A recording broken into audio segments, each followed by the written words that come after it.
En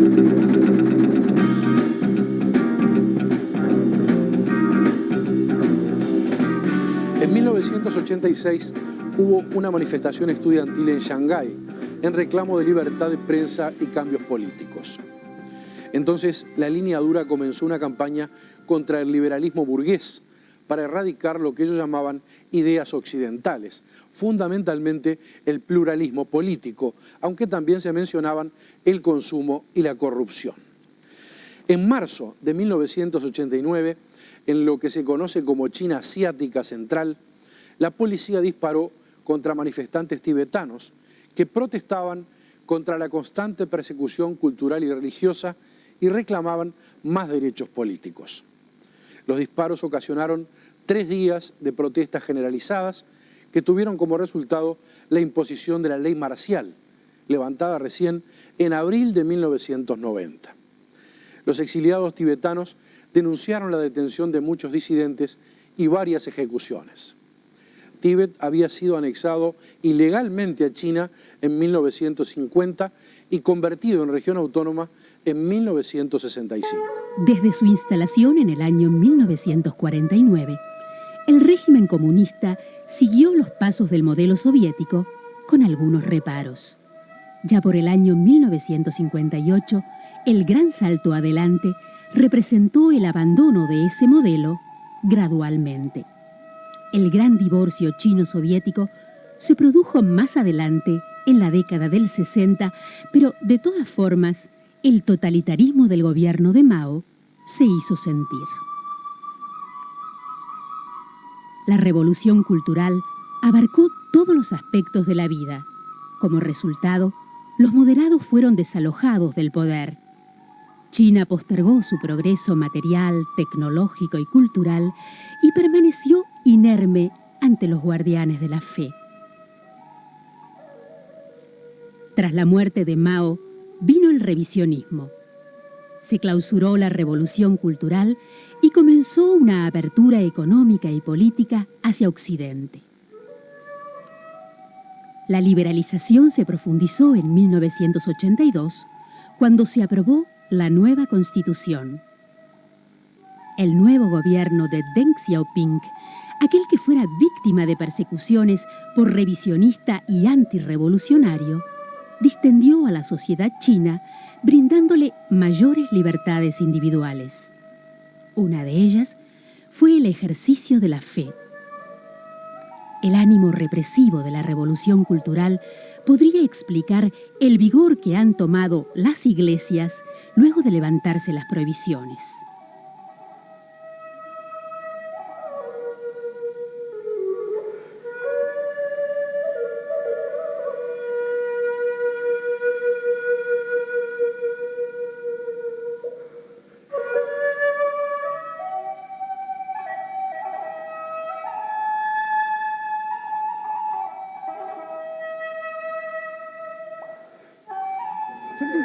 Hace 15 años terminó el peor periodo chino, el de la revolución cultural. Afectó a todo el pueblo, usted sabe. Las iglesias fueron clausuradas indefinidamente. ¿Y qué ocurrió con los demás miembros? Nosotros fuimos marginados. Éramos infelices porque no podíamos dar el servicio del culto, no podíamos reunirnos.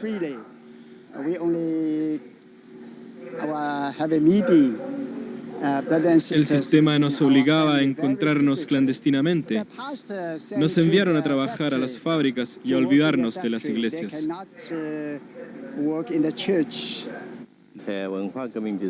Así es, fuimos muy perseguidos. Nos enviaron a fabricar paraguas. La iglesia quedó abandonada. Ahora la situación está cambiando lentamente, pero nos tienen bajo observación. Hoy también es posible que los chinos se reencuentren con aquel pasado milenario que les fue vedado durante la Revolución Cultural. El Palacio Imperial consta de 75 hectáreas de patios y más de 100 construcciones de mármol, madera, bronce y oro. Sus puertas estuvieron cerradas al mundo. Era la ciudad prohibida. Hoy, el turismo que lo visita, tanto interno como extranjero, es uno de los pilares económicos de China.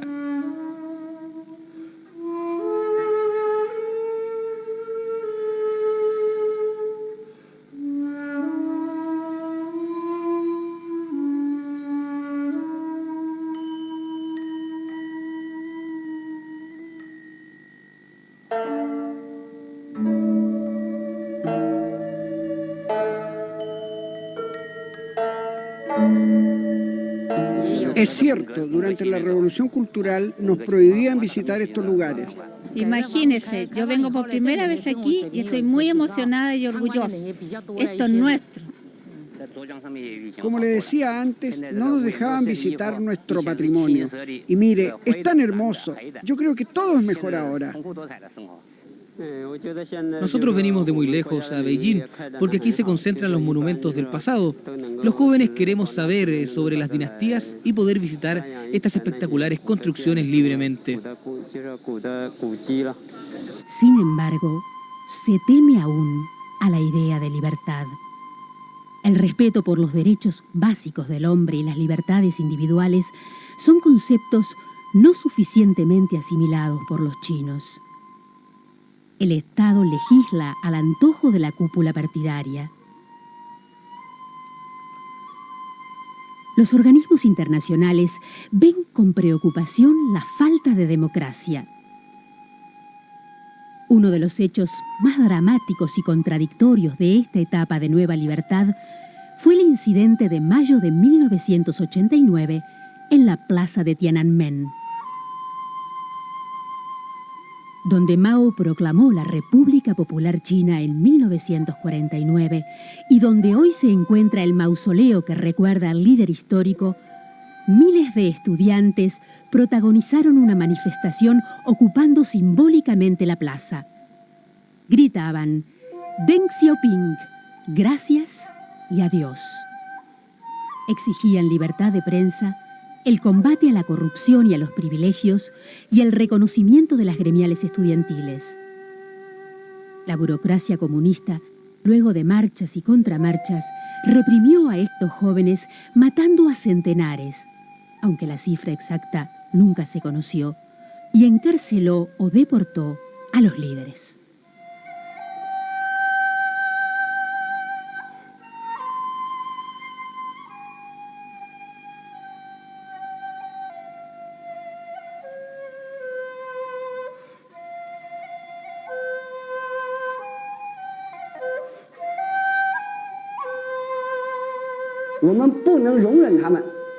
En el año 1989, cuando ocurrió el caos en la plaza de Tiananmen, en aquel entonces las intenciones de los delincuentes era destruir el poder del gobierno, destruir la construcción del socialismo. Yo creo que en este sentido, en cualquier país, no solamente en China, mundialmente, hasta en Estados Unidos, ningún gobierno está dispuesto a aceptar la delincuencia. Quizás estaban desarmados. Nosotros los tratamos con mucha amabilidad, los aconsejamos, los tranquilizamos. Solamente tomamos medidas contra una mínima parte de los delincuentes. Usted puede ver que después de 6 años teníamos razón. La fama de China aumenta en el mundo. Estos estudiantes demostraron que una economía abierta, tarde o temprano, despierta el deseo de mayores libertades políticas. Para el país más poblado del mundo, con 56 etnias diferentes, el primer desafío es terminar con un trauma histórico: el miedo a la libertad.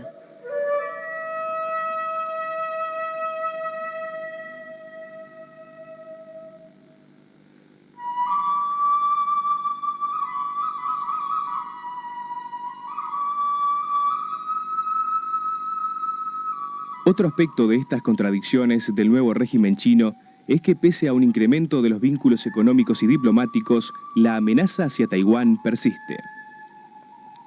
El gobierno comunista consideró siempre a Taiwán parte de su territorio, pese a que en 1949 era gobernado por el Kuomintang, o Partido Nacionalista, que acaudilló hasta su muerte en 1975 Chiang Kai-shek.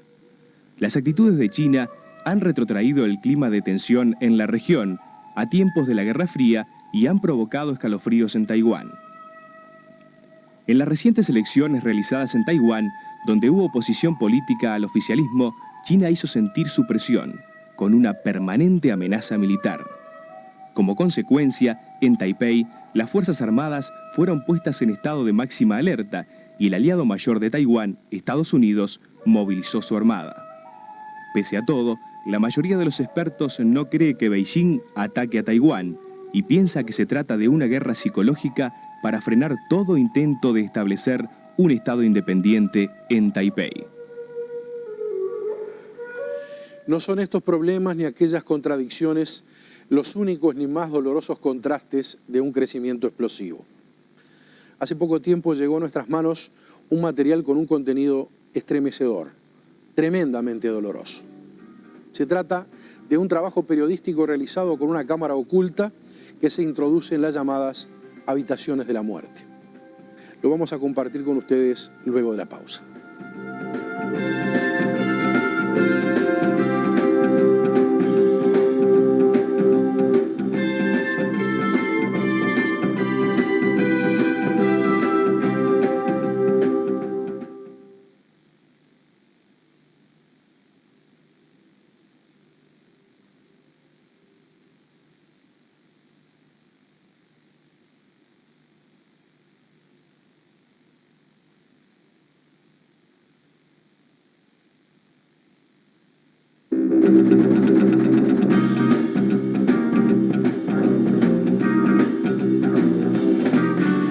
Lo que les vamos a presentar a continuación es muy fuerte y advertimos que puede herir la sensibilidad. No obstante, es una mínima parte del material que recibimos y de ninguna manera la más conmovedora e impresionante. De todas formas, es una realidad que merece conocerse para comprobar que las superpotencias también pagan sus costos y encubren supermiserias humanas.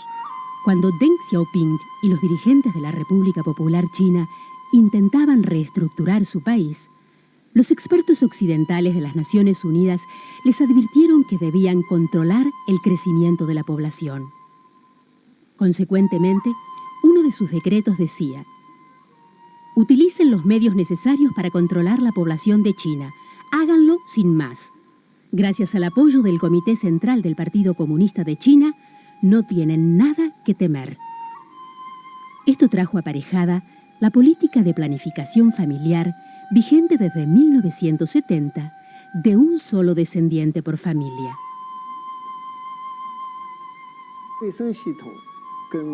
¿Qué podíamos hacer? Es tanta gente. Hacemos un trabajo combinado. El gobierno siempre está promoviendo en toda la población que se aplique la planificación familiar. Una de las formas es subsidiando a las parejas que tienen un solo hijo. También hay un servicio extensivo para que usen anticonceptivos.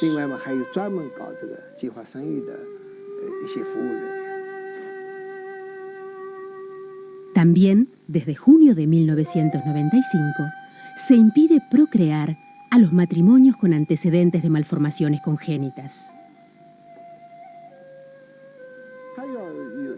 Realmente nuestro interés no es intervenir los fetos que tienen problemas. Solamente cuando se detecta que ellos presentan enfermedades genéticas, nosotros sugerimos el aborto. No es obligatorio, es una sugerencia a los padres para que ellos consideren y decidan qué hacer. En todo el mundo se hace lo mismo. Si no conviene una enfermedad genética, no hay más remedio que abortar. Esta es una maternidad de Beijing. La salud pública es gratis pero escasa. Hay 3.4 camas y un médico cada 800 habitantes.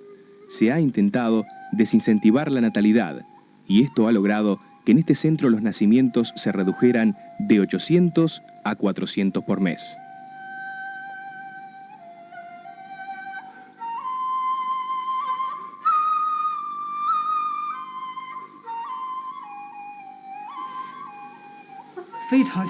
Estoy muy feliz, realmente muy feliz. Él será mi único hijo, pero también estoy cansado de tanta preocupación. Yo creo que somos una pareja consciente y educada. Los dos trabajamos. ¿Qué sacamos con tener más niños? Mejor le damos todo a uno solo. Así somos felices.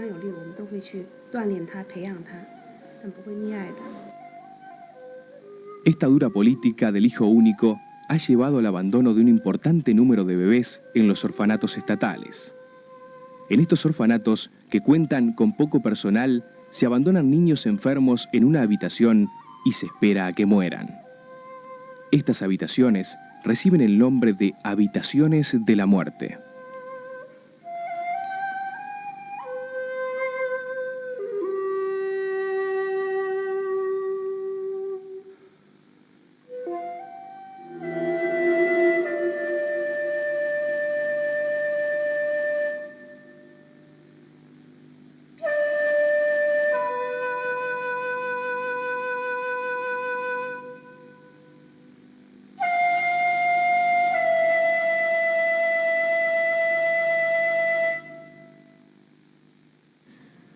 Cuando un niño llega al orfanato, es identificado con una etiqueta que lleva su nombre, el día de su nacimiento y el día en el que ingresó al lugar. Cada año nacen en China 21 millones de niños, una nueva vida cada segundo y medio. Se calcula un ingreso a cada orfanato de 35 bebés por mes.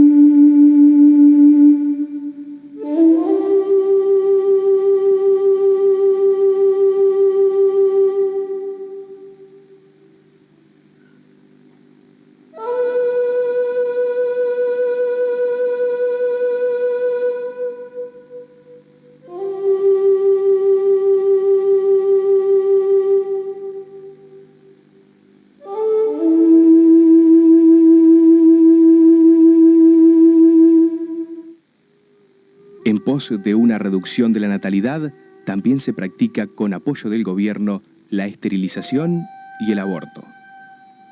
Una mujer que ya tenía un hijo, cuando la policía descubrió que estaba embarazada sin que se le permitiera, nos contó cómo la obligaron a abortar. Tenía un bebé en sus entrañas desde hacía 5 meses. Pero entonces la policía encontró a esta mujer y la llevaron al hospital para extraerle el bebé. Le dieron una medicina para que muriera el bebé. Mató al bebé y después se lo sacaron. Tuvo que parir un niño muerto.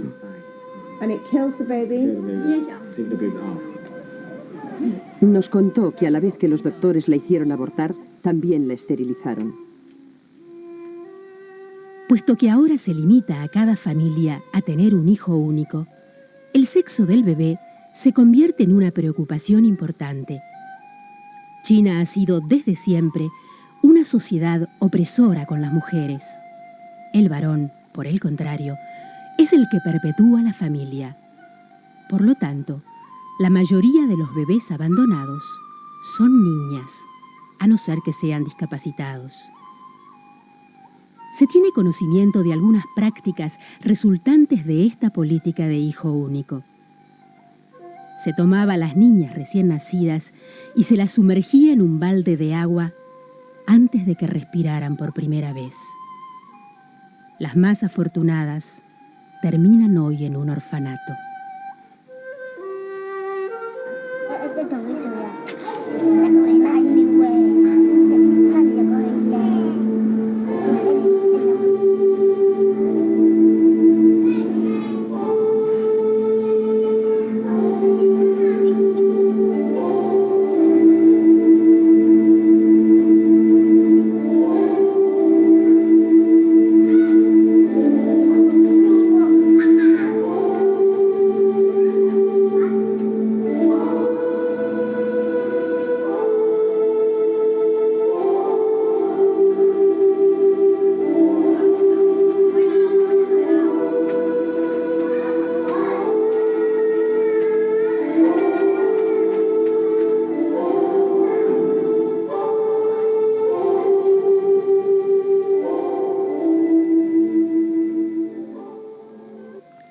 El año pasado ingresaron 400 y ahora solo queda una docena.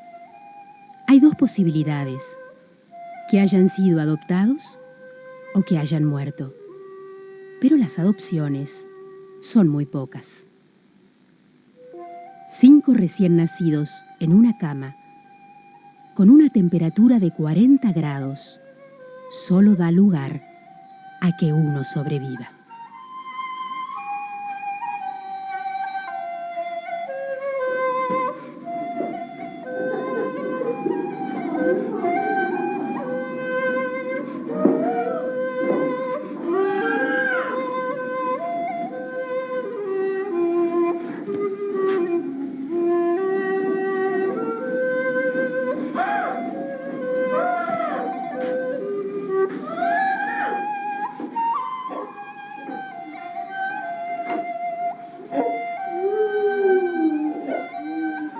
Esta realidad fue conocida por el mundo durante la 4ª Conferencia de Naciones Unidas sobre Mujer y Desarrollo, que tuvo lugar en Beijing el año pasado.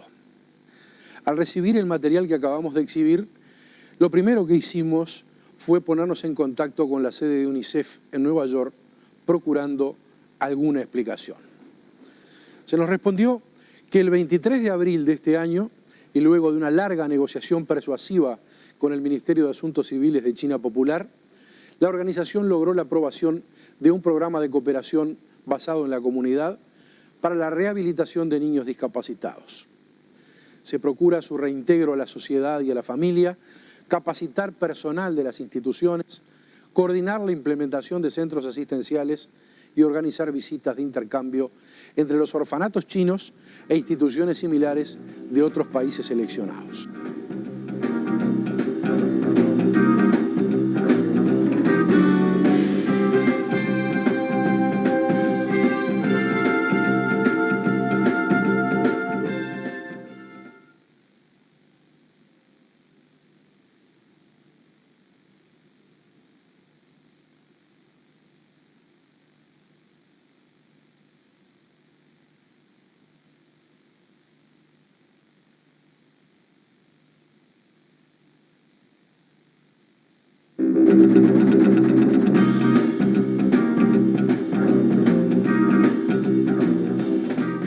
Dentro de un año, Hong Kong, donde se hacen 2/3 de las inversiones extranjeras que llegan a China y donde se genera el 21% de su Producto Nacional Bruto, quedará anexada a la República Popular.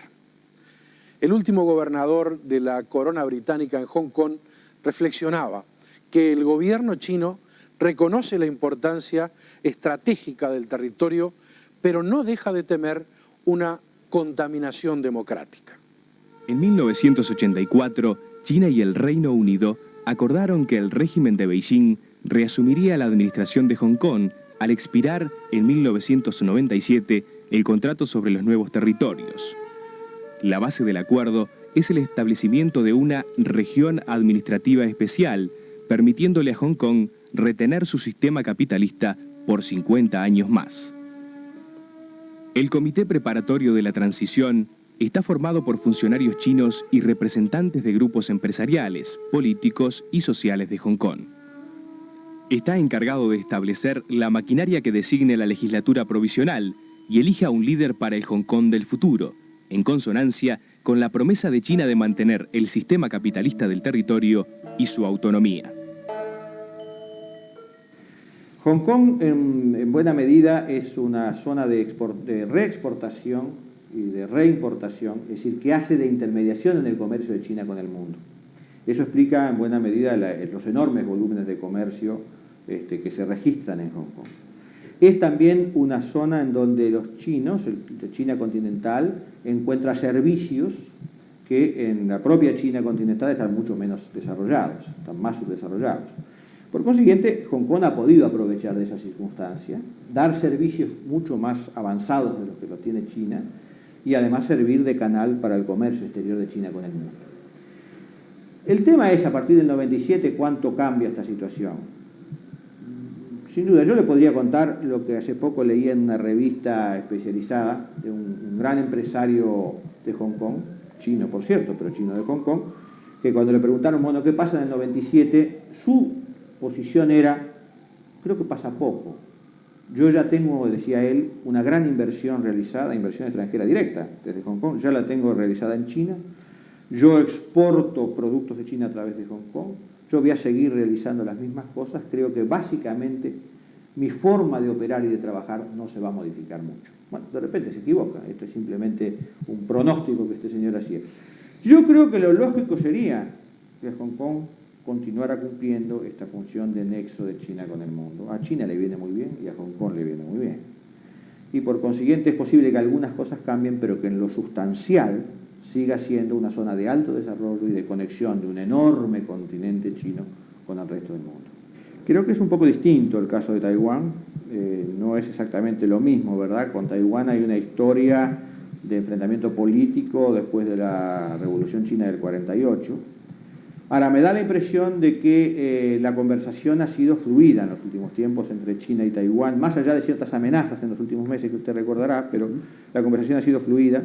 También me da la impresión de que un alto porcentaje de las empresas de Taiwán, que son importantes y eficientes, se han ido trasladando a China continental y producen desde China continental. Eso hace que haya una interdependencia, una relación muchísimo más estrecha en 1996 que hace 10 años atrás. Precisamente por este traslado de empresas hacia China continental, el gran déficit comercial de Estados Unidos ha dejado de ser con los NICS y ha pasado a ser con China. Usted verá que el año 95 cerró con un gran déficit de Estados Unidos con Japón, pero casi con un déficit tan grande de Estados Unidos con China. Y tal como van las cosas, en muy poco tiempo más el déficit será mayor con China que con Japón. Pasa a ser el gran problema el déficit. ¿Eso qué es? Eso también es Taiwán trabajando desde China, Hong Kong trabajando desde China y Corea trabajando desde China. Entonces baja el déficit con los NICS, no sube. Eso me lleva a pensar, simplemente en términos especulativos, que también la relación con Taiwán tendería a normalizarse en algún tiempo más, porque ya es tal el vínculo, la interrelación entre los países y la necesidad mutua que tienen uno del otro, que creo que lo más probable es que yo también llegue a un entendimiento. ¿Y se afianzaría el propósito expansionista? Yo creo que sí, que en definitiva China lo ve como que, bueno, es la gran China, eso ha sido China históricamente, y que tiende a reagruparse Taiwán, Hong Kong, China dentro de la misma nacionalidad. Bueno, puede ser. Usted sabe que todos los intentos de aproximarse sobre un vecino siempre son vistos por los otros vecinos con alguna preocupación. Pero bueno, y algunos que no son tan vecinos, ¿no? Y algunos que no son tan vecinos, son un poco más lejanos. Pero bueno, eso ya sería especular con un futuro que realmente yo no me atrevería realmente a hacerlo, ¿no? La República Popular China sigue creciendo y expandiéndose. Tal vez no falte mucho antes de que entren en sus planes otros territorios como los de Macao o Taiwán. Porque más allá de ideologías, China sigue negociando y relacionándose con la mira puesta en marginar a los Estados Unidos y asumir su rol de superpotencia. Y según los entendidos, no le falta mucho para lograrlo.